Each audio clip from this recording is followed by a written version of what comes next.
later, like going into the larger community, I remember in my 20s, like being very aware of how Yiddish looked to the wider world. So I remember there was this, so I got involved in the arts world, like in producing arts festivals in Los Angeles in 1982. So I started, and that's what I still do, so it's 36 years later. But I remember in the 80s, all of my parents' friends were still alive, and I was now working in the arts, and I'd go to city meetings or some kind of big community meeting, and there would be somebody from my world, from my Yiddish world, would show up and say, "We want to do Yiddishkayt."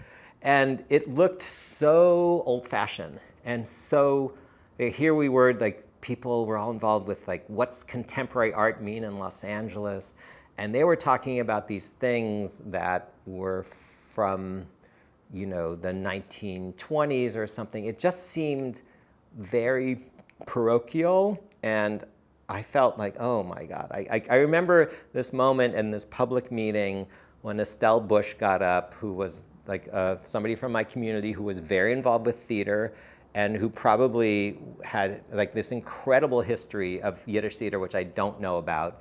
And she stood up in this meeting and talked about how she wanted to do Yiddishkayt. And I just thought, oh my God. Like it just sounded so uncontemporary. And it took me, so that was 1980, I would say that was 1988 when that happened.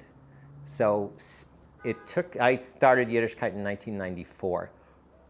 So in that 6-year period, I had this kind of coming to terms with my own culture, which was to say, like I would be sitting around in meetings where people would say, I'm a Chicano activist. Like you'd go around the room and say, what do you do? Well, I'm an arts administrator. And somebody would say, I'm a Chicano activist. And somebody would say, yeah, I'm working in the Black community, and this is what I'm doing with the arts in the African American community. And it took me 6 years to be able to say, oh, I'm actually doing this for my community. And that was like this big shift for me to own it. And then I realized that it was at that point that I realized how much shame was embedded in American culture about Yiddish, which I didn't understand. Like I didn't understand just how much it was shameful to everybody else. Like I kind of, because the way I grew up, it wasn't shameful to us. And I just had I remember that moment with Estelle Bush in that public meeting. I don't think up until then that I'd ever tried or had like Yiddish as part of the world, right? It was kind of our own little thing that we did.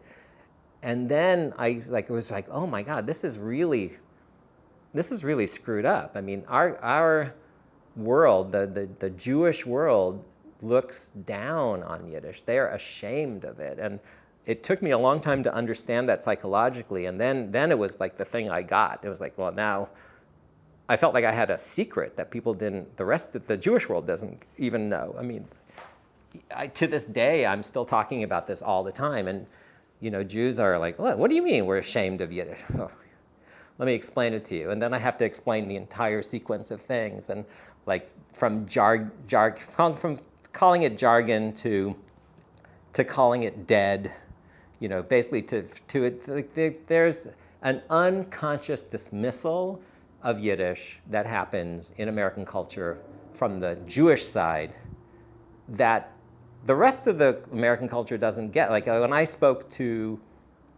about this with people in my world who aren't Jewish, they completely understand why Yiddish is important.